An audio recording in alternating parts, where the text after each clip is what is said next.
Today I'm filling in for Andy, and we have a lot to cover today, so we're going to get started. Again, welcome to the Beam Practice Improvement Network. Today we're going to be following up on the strategic planning webinar that we did a couple weeks ago, and we're going to talk about how to develop a strategic plan, but we're going to get a little bit further into the weeds and talk about some of the nitty-gritty. Before we go, the agenda for today, I'll be doing our normal conversation about data submission. Do a very quick recap from last week. We'll review the action steps. We'll do our normal polling. And then I'm very pleased to have Chris Copeland with us today. He's going to be doing the majority of the presentation on the nitty-gritty of strategic planning, including assessment, defining problem objectives, required resources, determine implementation, structure. We'll do some action steps, we'll do some wrap-up. We've got a couple of quick and dirty tools that we developed to help support the process, and we'll be taking a look at those later in the presentation. Again, the financial benchmarking tool should have been submitted, so if you have not, if you talk with Justine at the email address that's on your screen to make alternative arrangements. And if you have not yet done so, you can submit it to the beamccsi.org email address. Mostly everybody should have looked at the financial benchmarking tool. If you have not, you see the link on your screen. And if you do have questions, please submit them via Qualtrics, and you'll see the link that's there. Again, all these PowerPoints are posted, and if you miss the email link, you can go back and pull it off the PowerPoints. So let's recap last week.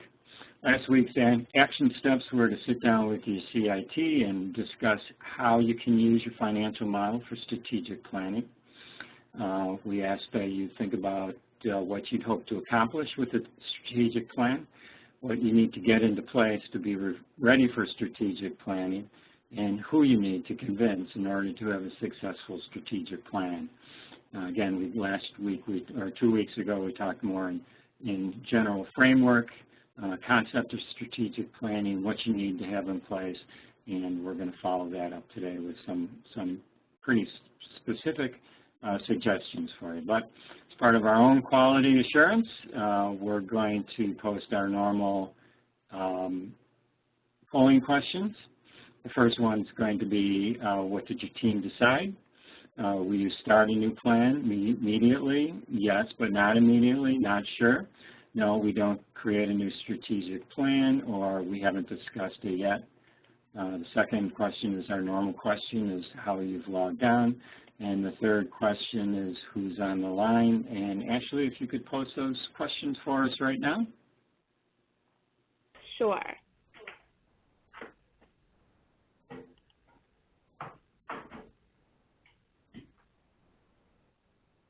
Okay. The first question came up, so we're going to have to move through this very quickly if we're going to do one at a time. So if you take a couple seconds and answer that first question, this is a more important question as it relates to last week or 2 weeks ago. If you do that for us real quick, I'd appreciate it. Okay, I think I'm going to close it. Okay, go ahead and close it. Let's get the next one real quick.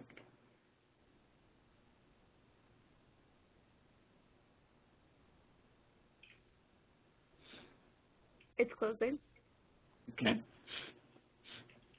I'd like to thank Ashley. Ashley was a last-minute fill-in for us today, so I appreciate your help. Of course. All right, so let's see what we've got. Oh, that's good. We've got about 16%, almost another 19% that are very much in the process. Some folks are not sure.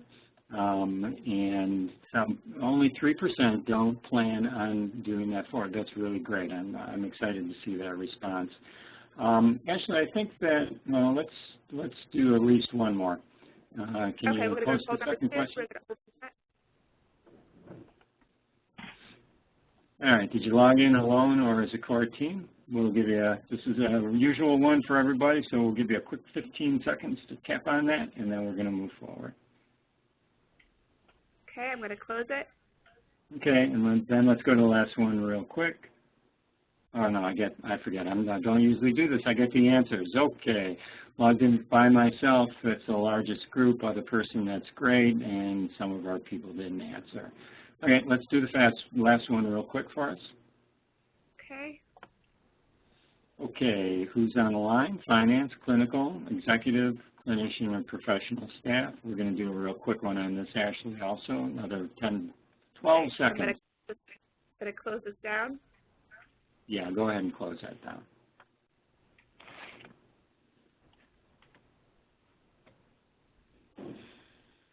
Finance 16, 31 clinical and executive leadership, a good mix. Great. Appreciate everybody's help and involvement with our polling questions.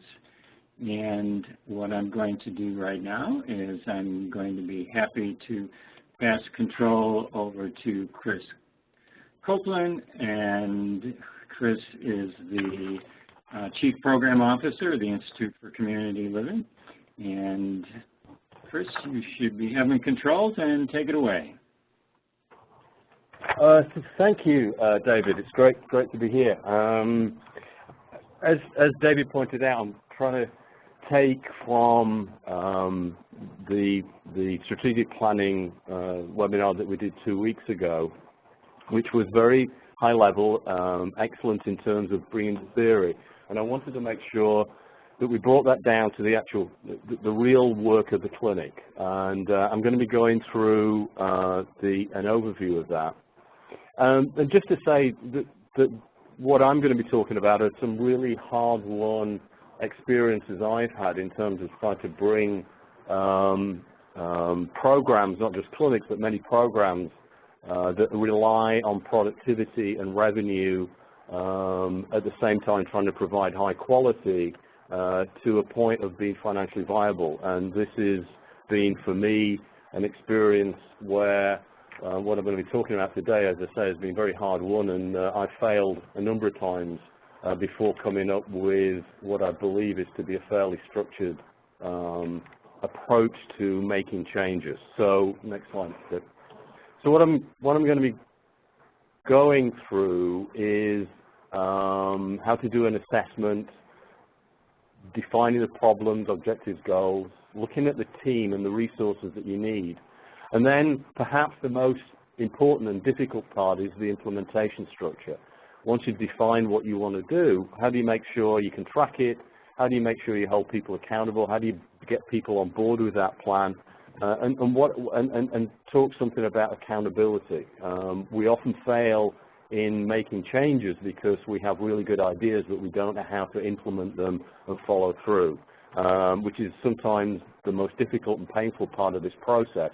But unless we tackle that and do it very rigorously, and I think it's a phrase I use a lot in terms of making these changes, that we really need to be rigorous about the plans that we put in place. So let's move to the next slide. So strategic planning is very similar in many ways to what we're used to as clinicians. As you might have noticed in my slide, I'm an LCSW.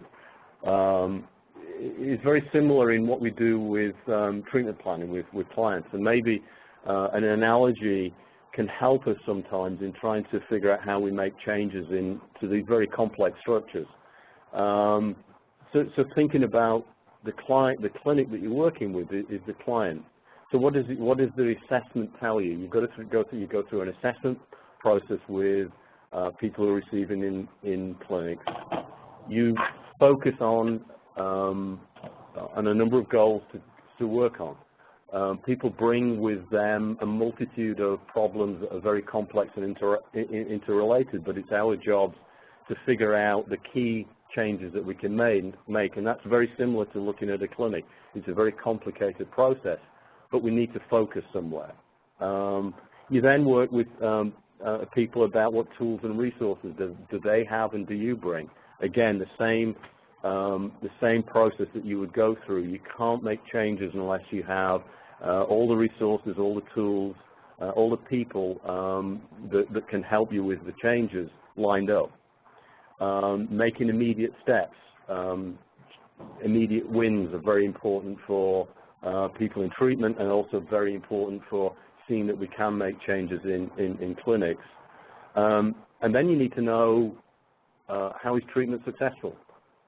We all know the days of treatment for years on end without knowing whether we've been successful are behind us, and we're beginning to understand how we make assessments of that. It's exactly the same process that you need to go in terms of making changes in clinics. How do you know you've been successful? We've got a couple of tools that we're going to be able to show you in more detail. David's going to pick those up at the end of the day. But this is an available tool in terms of a project. And it goes into detail about all the elements that you would need to have in place in a project, and thought through in terms of who the project manager is, what are the goals and objectives you're looking at, what are the deliverables, what's the communication plan. And David we'll come back to this later on at the end of the day. But if there's a one key element I want to point out in this, in my discussion about strategic planning, is to think through right to the end of the process. Coming up with a goal without thinking through that goal right to its end misses out some of the key elements. So when we look at a change in productivity, which is one of the areas we're going to be looking at here, we need to think through that process right to its end goal, and what is everything that we need to take into account. How are we going to come up with come up with answers to all the issues that may come up, and dealing with those at the beginning rather than when you encounter them along the way. So can you go back? So not only that tool that David will show you makes you think through all the process right to the end. And also what we're looking at is a performance dashboard as well we've created, and David will come back to that in a little while. But this is going to be a key tool in terms of looking at how do we know whether we're making progress, and we'll talk a little bit about the concepts of the dashboard.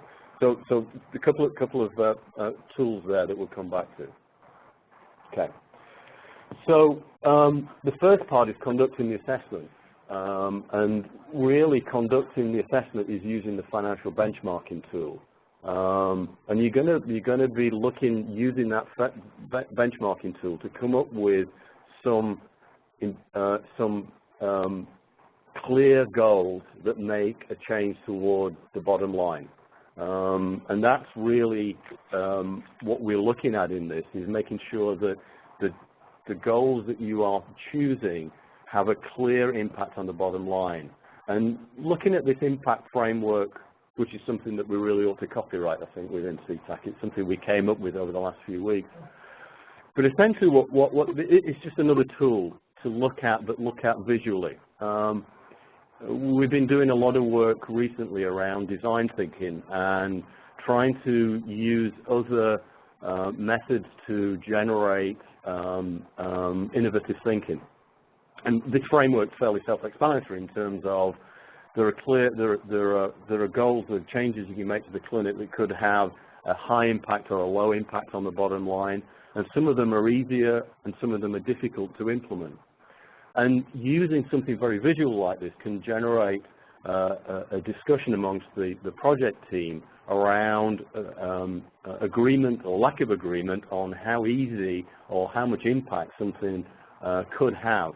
The few examples I put in there are just purely my thoughts around where the different parts of a clinic and changes within a clinic would lie in this framework. And just doing this generated a huge discussion here around concurrent documentation, because I put it in as being fairly easy to impact, but actually having a fairly low impact on the bottom line. And that immediately generated a very large discussion simply about how easy it was to implement. my idea was you just tell people to do it and they should get on with it. But clearly that wasn't generally held to be true.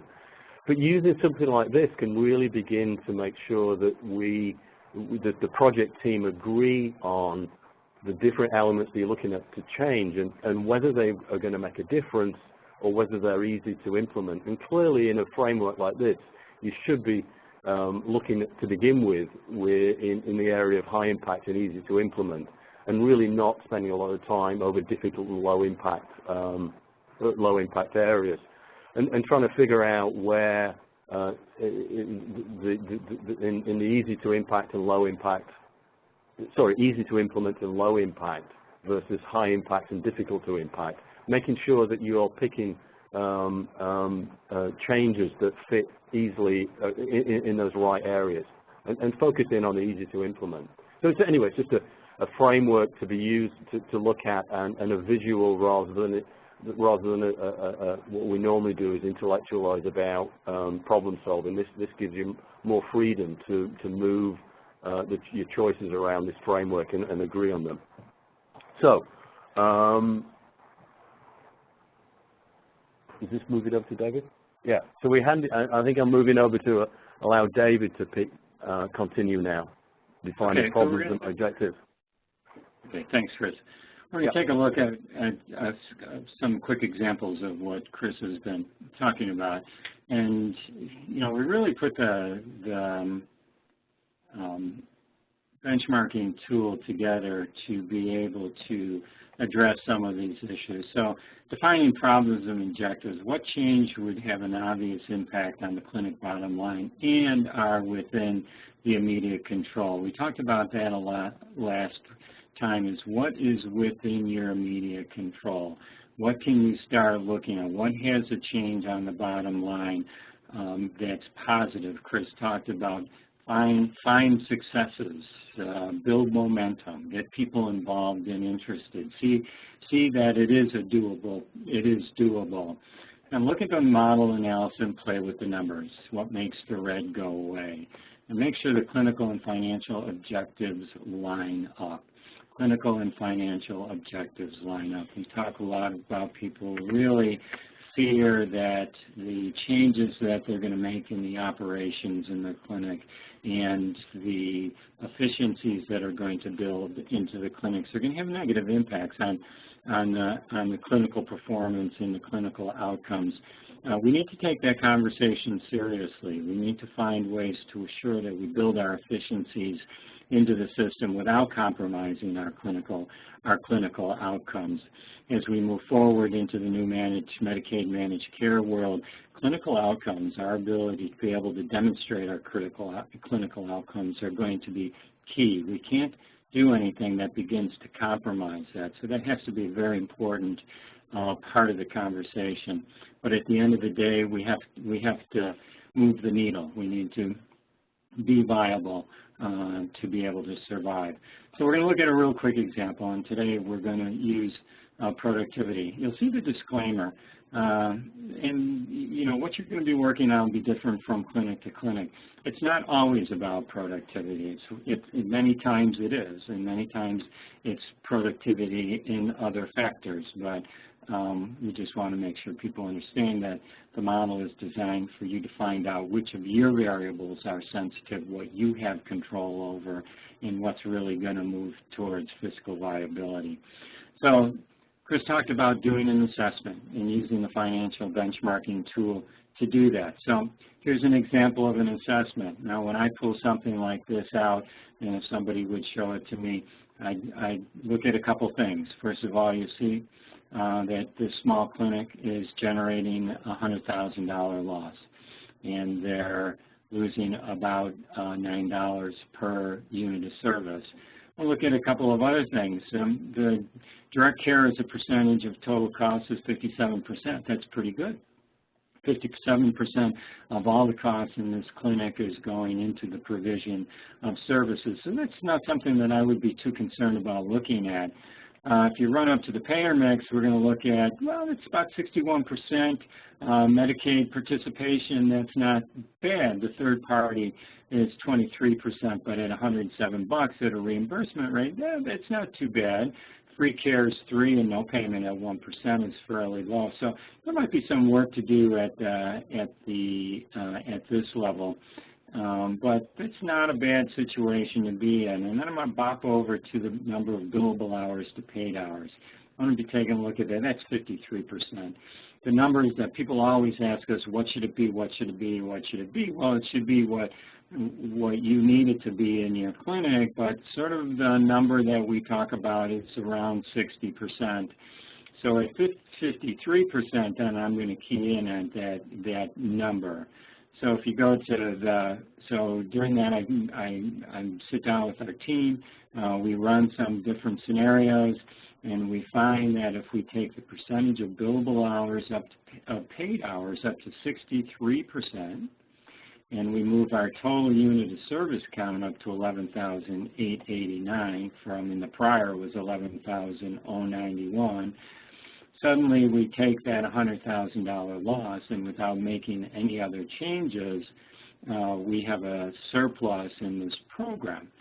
So as we begin working as a team, we've done our assessment.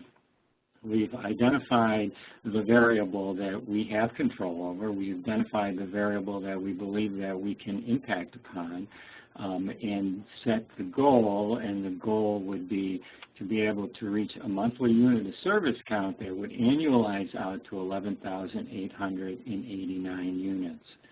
So when we define our goal, what we want to do is we want to get concrete. Be very specific about your goals. In the example I showed you, the goal would be to increase monthly units of service from 918 to 999, or 8%, in 6 months.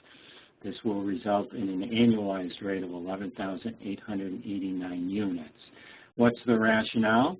Well, the rationale is at 11,889 units, you'll see that we are generating a small surplus in the program.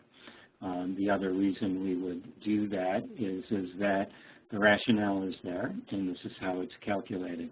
What are the key milestones along the way?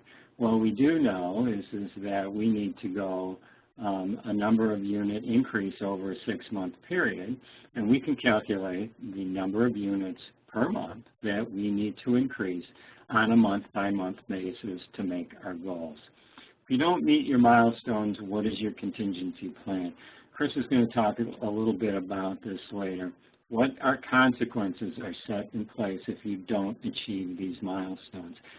It's, Chris is going to be talking about communication plans, and we're talking about transparency. Everybody needs to understand what's at stake here. They need to understand the process, your stakeholders, those of the folks that are involved. They need to understand how you got to where you got to, where you want to go, and what's the consequences if you don't. It's not that you want to run around and scare everybody,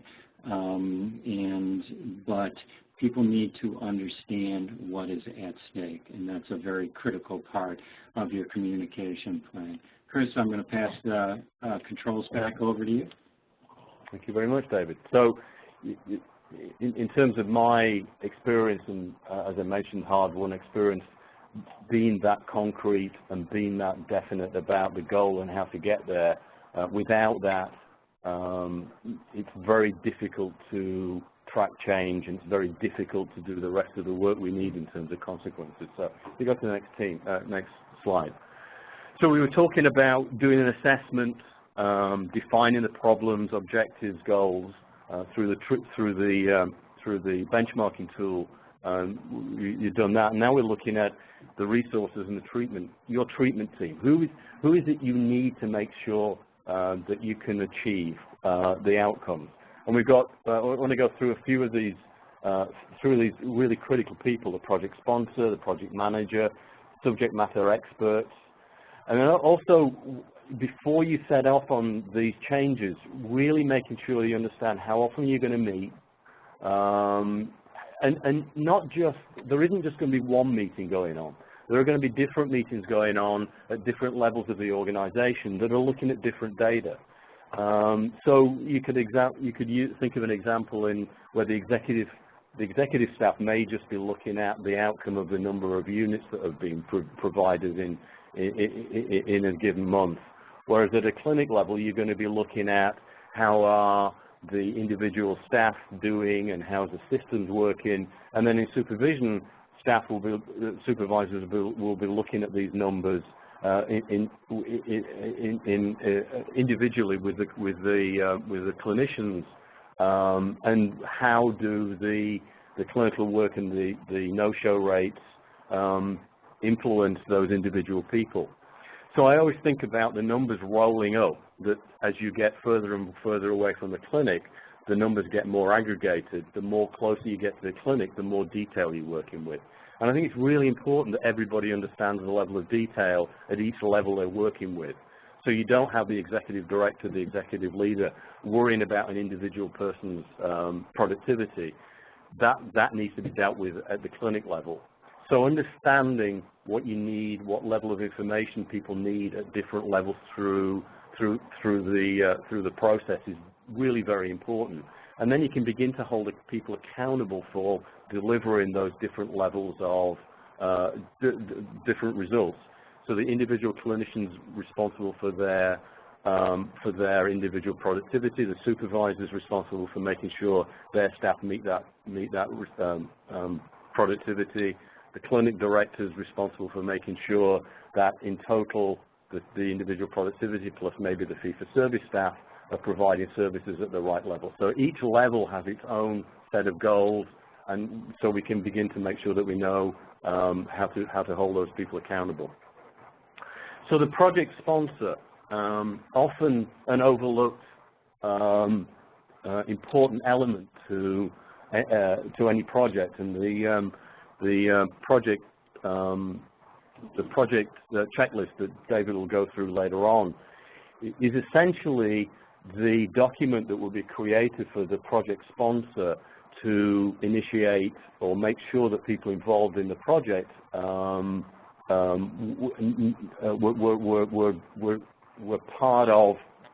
formally part of this team. This project sponsor is the person who has the authority to designate team members. He or she would make sure that everybody on that team knew about their role, how many hours they may be spending, the length of the assignment. So this is formally bringing people onto the team by somebody who has the authority to place people on the team. It means that everybody in that team understands why they're there and has the authority to act within their own line of authority to make sure this project goes ahead. The project sponsor depends on the size of the organization, but ideally as high within the organization as possible to make sure that this project's taken seriously and everybody understands their role and part in it. The project manager. It's often the case that those of us who are in leadership positions jump in and project manage projects within their bailiwick, within their line of authority. But increasingly, I think we find that having somebody who is not in a leadership position as a project manager is helpful. Somebody who sits outside of the actual project to help make sure that we hit milestones, that we keep notes, that we keep meeting regularly, that what we said we were going to do is reported on at the next meeting. And this is somebody who can have an objective view of the project as it goes ahead, rather than somebody who's trying to hold people accountable to the project and think about the milestones at the same time. If you can afford to have somebody outside of the line of authority, it will be really useful. But otherwise, if you can't, if the agency is a smaller agency, then make sure that somebody has the authority, or the responsibility rather than the authority, the responsibility to make sure that everything, all the milestones, all the goals Everything that people said they were going to do is noted and referred back to on a regular basis. Without that, it's too easy to drift. It's too easy to not address something that's difficult or people would rather not address. So project management in a single person is incredibly important. Subject matter experts, a term I learned a few years ago from somebody who came from the real world of industry. Always refer to subject matter experts, and really you can't move or change a project without having the right people who know the individual parts of the system. And these are people from IT, from HR, from finance. You need to make sure that everything that you're going to touch within this project has a representative who knows that part of the system from an expert's point of view. The worst thing we can be doing is making assumptions about what somebody shouldn't be doing, can or can't do. And these people need to be invited by the project sponsor. These can't be people who are called up at a moment's notice and says, can you do this for me? Without them knowing they're part of the team, having authority or having the responsibility or being given the responsibility to take part in this, you're going to run into problems of something not happening that's outside of your control. The project can only successfully move forward if everybody who needs to make changes has the authority and is invested and involved in doing that. I've run into constantly trying to change, for instance, the way that our electronic record operates, and it doesn't end up as a priority because other people have priorities for the electronic record. So without that, change stalls, and it's important to recognize that as an important element. Where do we go next? So we often look in terms of, certainly in terms of productivity, in terms of what are the responsibilities of the clinician to provide the level of productivity we're after. But it's important also to look at every team member and decide what deliverables are they expected to deliver, obviously. So if we're looking at productivity, we need financial information on a regular basis. There needs to be a date certain that the monthly productivity reports, the financial reports are provided. You probably need somebody who's going to be running productivity reports, and they need to be delivered in a certain time frame. You need to make sure that everybody who is part of the team understands their responsibilities and their deliverables. And again, you may be working in an environment where some of those deliverables are outside of the clinic, but if they are, you need to work with the project sponsor to make sure you are going to get those things delivered. It's no point trying to change a clinic's bottom line if you don't get the financial information on time. Where do you need to go to make sure that the financial statements come on a regular basis? I used to demand mine were provided by the 15th of each month, and that was something that was set. We always could rely on it, and it was never late. But that meant somebody had to hold the financial department accountable for those results. And without that, again, you're going to run into barriers that feel almost insurmountable if each month you cannot make decisions because certain things are not delivered by team members.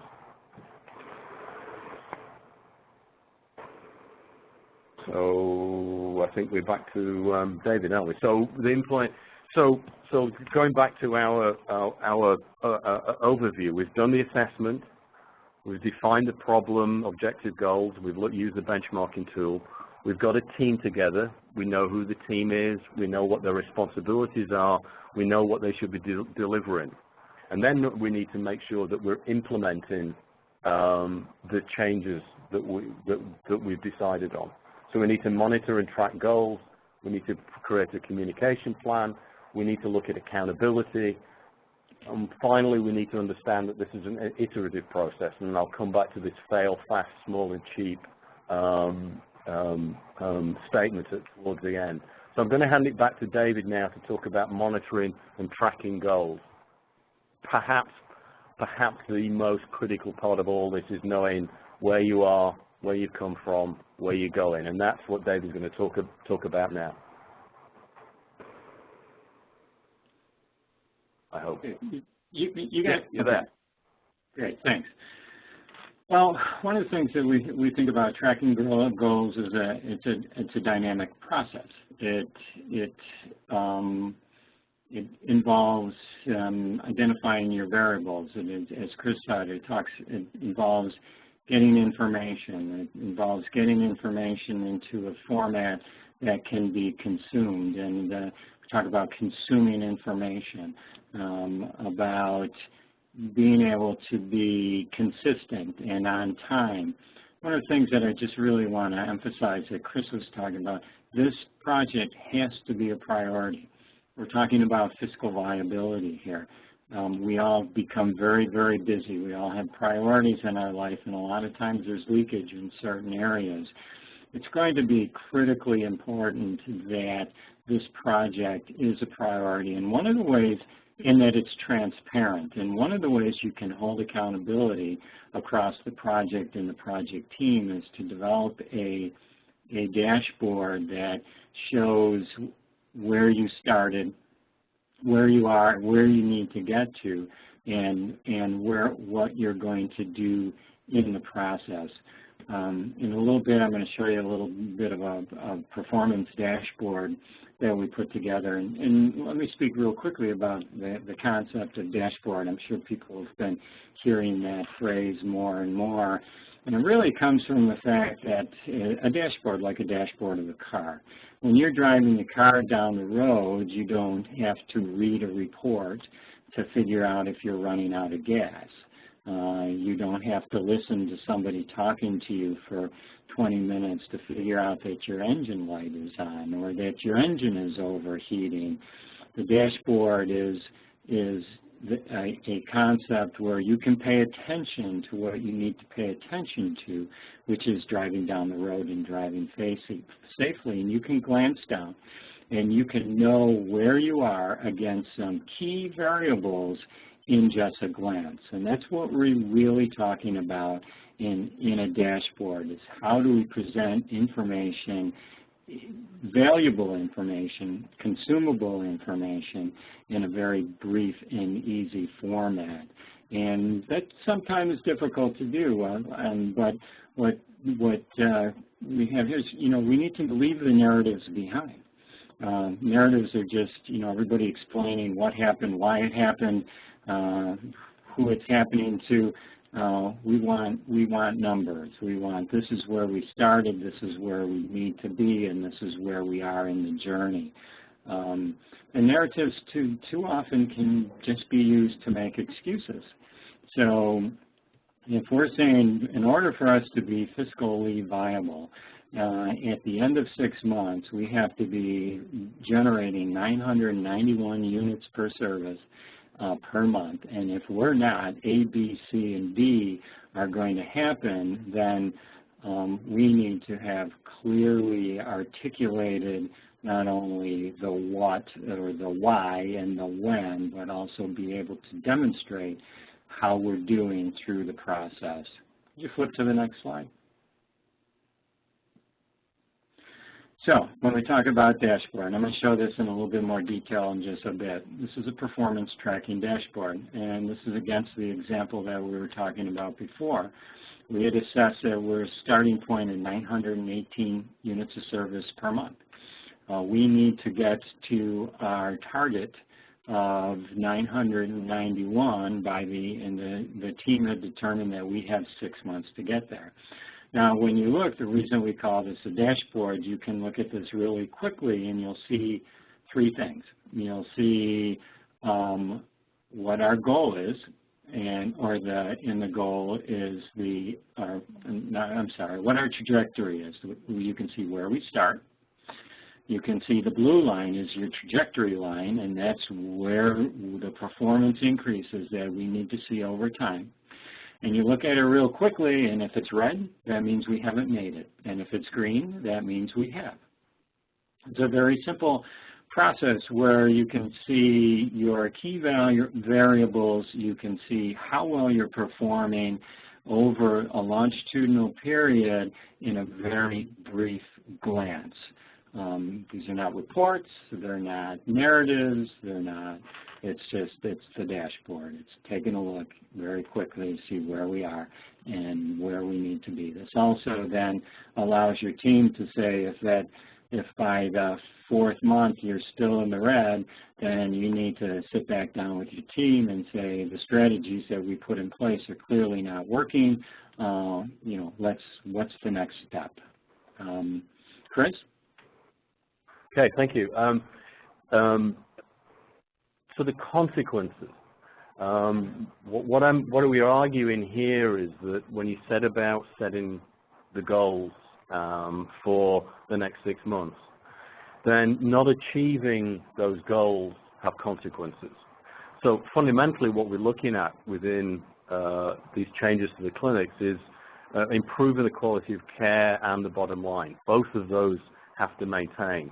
And the bottom line you're changing so you can deliver quality care. So if you're not meeting these milestones, fiscal viability, breaking even, for instance, is not just something that is there because it seems like the right thing to do. There are consequences of not meeting those milestones on the way. So what I would argue is that when you set up your goals over the 6-month period, at the same time, you need to figure out what your trigger is going to be if you don't meet those goals. So, for instance, you're saying in 3 months' time, productivity will have gone up 10%. If it doesn't go up 10%, you need to think about, while you're setting that goal, what are you going to do when it doesn't meet 10%? And the example I've given here is that if you're not meeting it, then that's the point when supervisors need to take on a caseload to generate more revenue, for instance. Think about that before it happens. Think about the triggers. At what point, if you are not achieving your goals, are you going to do something different or additional? And do that before. Don't wait till you get there because you're in crisis mode, or don't wait till you get 3 months in and not achieving your goals, and then spend another 2 months trying to figure out what you're going to do about not meeting those goals. It puts you further behind the 8 ball. So the consequences of not meeting financial goals, there has to be some. And I don't mean that in terms of punitive. I mean there must be something that is suffering because you're not meeting those goals. And it's important that you don't ignore those, that you're very aware of what the consequences are, and that you take action, real concrete action to mitigate those, and think about those ahead of time. So that's the consequences. But communication is incredibly important. We've talked about this before, and the webinar's coming up, I believe, around communication. But the team needs to have a sense of urgency. You need to be honest, transparent, specific. I think these are the things we've been talking about. Honest means let everybody really know what's going on, what the dangers are. I think I've always argued that staff who are in a clinic that may fail didn't understand that, and the clinic fails and closed, but they weren't really aware of their lack of productivity being connected to the failure of the clinic. If I was a clinician and that was the case, I'd actually be pretty angry that people weren't honest with me. Be transparent. Really show the information. Maybe you want to get to the point where everybody knows everybody's productivity, but you need to set up a system that the productivity of the individual clinicians rolls up to the financial viability of the clinic, and those connections are made. They're obvious. Be very specific. And the example here is, be specific about what happens if we don't hit the productivity. And the example here is that 5 no-shows equates to a month's parking rent on a parking space we pay for instance. So translate what lack of revenue means in actual terms. Confidence is something that's sometimes difficult in face of these big changes, but we need to be very confident as leaders. We need to be able to connect, and the dashboard is so useful in that. Not the dashboard, the dashboard. It is so useful in that because it gives us a level of confidence in terms of if we make these changes, we can see what happens, and being confident continually is really very important. Sometimes metaphors are really useful. When we're trying to get people to, for instance, come to clinics and understand the need for continual, being consistent about showing up for appointments. Metaphors around treatment, medical treatment that needs constant attention, rather than episodic in terms of people not showing up for an appointment, is sometimes useful. So people can understand what is sometimes not understandable in terms of our behavioral health. It's sometimes not very, our behavioral health is not as precise as other medical treatments, or may not seem so. So using metaphors sometimes about medical treatments that are very clear for people helps. And the bigger picture is incredibly important. Creating a surplus needs to be emphasized is really only a means to an end. I mean, obviously, if we don't stay open, we can't provide surpluses. We can't provide services. But creating a surplus means we can provide services to people who won't normally get through the doors. That surplus is only going to be reinvested in training, in supervision, in access to people who don't have insurance. So there's a reason to make money, and it's not to make money, it's to keep service delivery open and as good and excellent as it can be. And we need to be honest about that, and I don't think we need to be frightened or shy away from breaking even making money, because it keeps very much the services alive, and we need to keep that in front of people. So always connecting the clinical and the financial together. We may, for a financial reason, want to have open access, but for a clinical reason, we want as many people to come in through the doors as possible, because that's when people want treatment, is when they ask for treatment is when they want treatment. So finding the clinical and the financial synergies are really important in the communication plan. Accountability. Accountability isn't just for the clinicians. If all we do is hold the clinicians accountable for hitting their productivity, then at least the clinicians are going to know that's not fair, and everybody else has an excuse or has reasons for not doing what they need to do. When you set up the responsibilities for the different people involved in the project team, you also need to set up level accountability for them not producing. So I argue that my clinic directors are responsible for the level of fee-for-service. If we said the fee-for-service in our clinics are 1,000 hours a month, then it's their responsibility for making sure we have 1,000 hours of fee-for-service, and we need to figure out what we're going to do if they're not achieving that. Same with the finance department. They may be outside of the clinic, but somebody has to hold the finance department accountable for producing the numbers. And if that isn't built in, it may or probably won't happen. And again, you're going to have to enlist the project sponsor and possibly the project manager to help you with that. And finally, around accountability, and perhaps sometimes the hardest to do, is be clear with what you're going to do, stick to it, and follow through.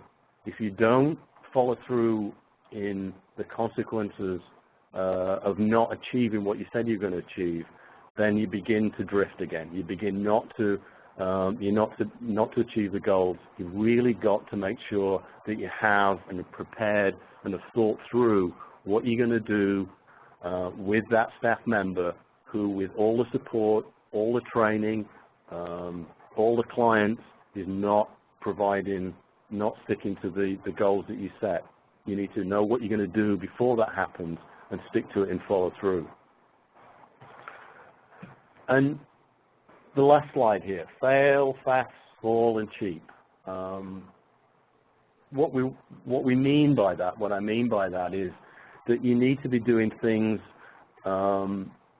in a way that you understand it's never going to be right to begin with. That failure is only part of the movement towards success. Clearly, when you first set about your dashboard and set goals, you probably overreached. You probably set goals that you couldn't get to. But that's not a failure. It's an education as to what the goal should be.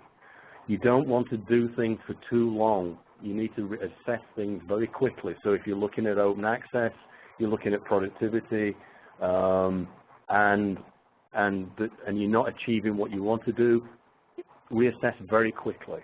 Don't look for blame. Always look for solutions. Team members and this project team should never come to the table with a problem without a solution. And quickly implement new solutions. Is it working?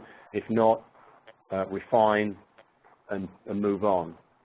Continued refinement through continual approximations to the end goal. Good statement, but what I'm meaning by that is your goal is something you're going to achieve by constantly refining what you're doing and getting closer and closer to that over time. Fail fast, small, and cheap. Don't spend time investing in solutions that are not working over time. So I'm going to hand it back to David. Thank you, Chris. A really outstanding presentation. I think that the structure that you put in place here and the recommendations you have will be really very helpful for everybody. We're running a little bit short here, so I'm going to do a couple quick things because we talked that we'd show you a couple of the tools. We showed this before. This is sort of the agency project plan. These are all the pieces that we had talked about. What we're really suggesting is one of your action steps is you download the plan and you really begin filling it out. Every single aspect of this plan is important and you need to be pulling it out. The top pieces here are critical. What's the focus? Why are you doing it? Who will the project impact? And what do you hope to achieve? So that will be out on the website. You can take a look at that. We also did talk about the dashboarding tool.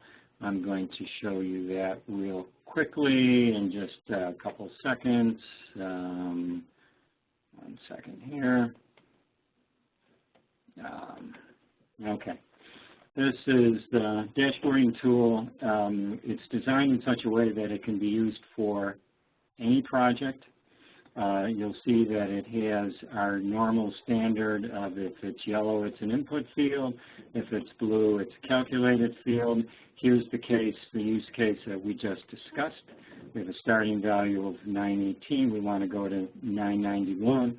That's an 8%. We do it over 6 months. This is the start date, and then you put your actual performance in here. The way that this is designed is that it could be used dynamically. It could be that you want to change your wait time. So let's take this out. You want to change your wait time from 25 days to 5 days, and you want to do it in 3 months. No, that's not going to work. So let's do a different example. You have 1,000 units of service. You want to go to 1,200, and you need to do it over 3 months. And in that case, you then can add your actual values as you go along, and it will update them based upon whether it'll give you the color based upon whether you met your goal or you did not meet your goal. And let's do this, and then you'll see maybe at the end you failed and that you didn't meet your goal in the end. So it's real quick. It's designed. It allows you to put your starting values in, how long it's going to take you, when you're going to start it, your actual values. If you meet your goal, it'll be green. If you don't meet your goal, your bar will be red. You should be able to apply this then across a number of different categories, and we'll be posting that also. So in the last couple of minutes that we've got left, we'll move really quickly. And so the action steps we talked about, well, let's go. We have a polling question. I think we're going to run out of time, so I'm going to just ask that we do this one polling question. Are there areas that of the component that you're still unclear about? Could you load that for us? Yeah, it should be up now. Thank you very much. Yeah, we're going to take a little bit longer. This is really key for us to understand, particularly as we normally will be doing. We'll be having our office hours next week, and if there are areas that we need to circle back to and talk more with people about, we'd be happy to do that. So let's give about 10 more seconds, and then we'll close this one down.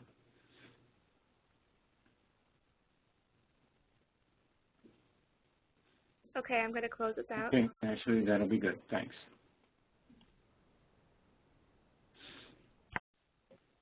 And we'll wait for the results to come through here.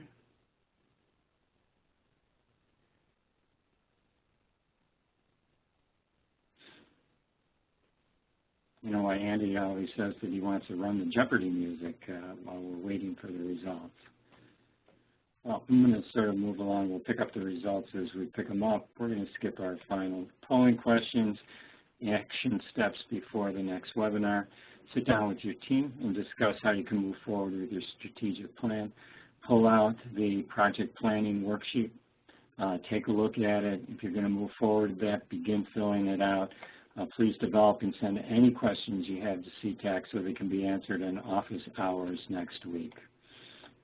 Just as a quick wrap-up, office hours on the 31st.